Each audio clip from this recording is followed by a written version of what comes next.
यह कूड़ कचर थवन अगर कह तम सरकार हेल्प कर ये कह चीज़ सह कह चीज़ ये साइड पोल्यूशन खत्म हे कर खाद तक लस बन कह चीज़ तक बन ये चीज़ बन अगर सरकार हेल्प बन ये बान बन ये गिलास बन ये बड़ बन ये टप बन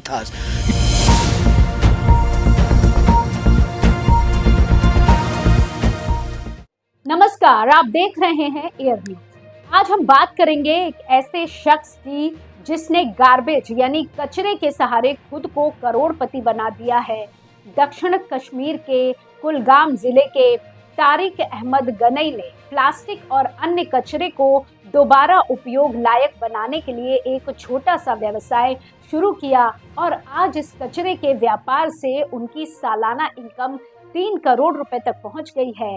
तारिक अहमद गनई न सिर्फ पर्यावरण संरक्षण में सहयोग कर रहे हैं बल्कि कश्मीर के बाकी युवाओं को भी आत्मनिर्भर बनने की राह दिखा रहे हैं।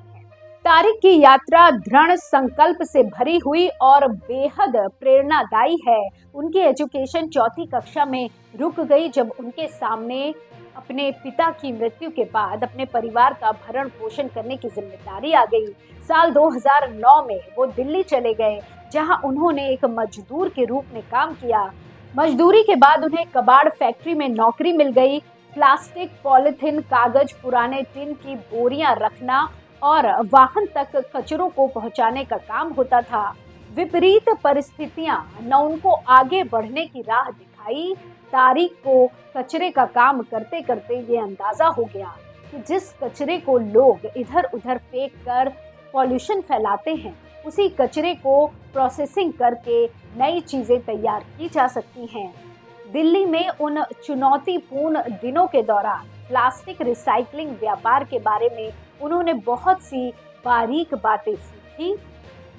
तारिक अपने इस छोटे से कारोबार को शुरू करने का सपना और उत्साह लेकर अपने घर कश्मीर लौटे और इस बिजनेस को शुरू किया। लेकिन तारिक की राह आसान नहीं थी। इस बिजनेस को शुरू करने के लिए 20 लाख रुपए की जरूरत थी। इतना पैसा तारिक के पास नहीं था। MSME यानी माइक्रो, स्मॉल और मीडियम इंटरप्राइजेस योजना के तहत बैंक से लोन लिया। 3 साल की कड़ी मेहनत और जुझारूपन से तारिक ने इस कारोबार में सफलता हासिल की। वर्तमान समय में लगभग 4 लाख आबादी वाले कुलगाम जिले की सड़कों से आधे से अधिक कचरा तारिक की कचरा इकाई में लाया जाता है, जहां से इसे प्रोसेसिंग के बाद नए उत्पादन बनाने के लिए जम्मू कश्मीर से बाहर भेजा जाता है। तारिक इस कारोबार से न सिर्फ अच्छी कमाई कर रहे हैं बल्कि उनकी इस कोशिश से जिले में कचरा प्रबंधन में भी काफी मदद मिल रही है। तारिक की कचरा प्रबंधन इकाई में करीब 100 लोगों को रोजगार मिला है। वर्कर्स को महीने में 10 से 15 हजार रुपए की आमदनी हो जाती है। कुछ वर्कर शहर से कचरा इकट्ठा करने का काम भी करते हैं, तो कुछ के पास छटाई के बाद कचरा कुलगाम से बाहर अन्य शहरों की कचरा प्रोसेसिंग यूनिट्स को भेजा जाता है। तारिक कहते हैं कि कचरा जाता है, बस उसे छटाई करने के बाद प्रोसेसिंग यूनिट्स तक पहुंचाना होता है। तारिक अहमद गनई जैसे लोग देश के करोड़ों लोगों के लिए एक प्रेरणा स्रोत है, जिन्होंने अपनी जिंदगी को ग्राउंड जीरो से शुरू करके आसमान तक पहुंचाया है। इस तरह की और प्रेरणादायक खबरों के लिए जुड़े रहिए एयर न्यूज के साथ। धन्यवाद।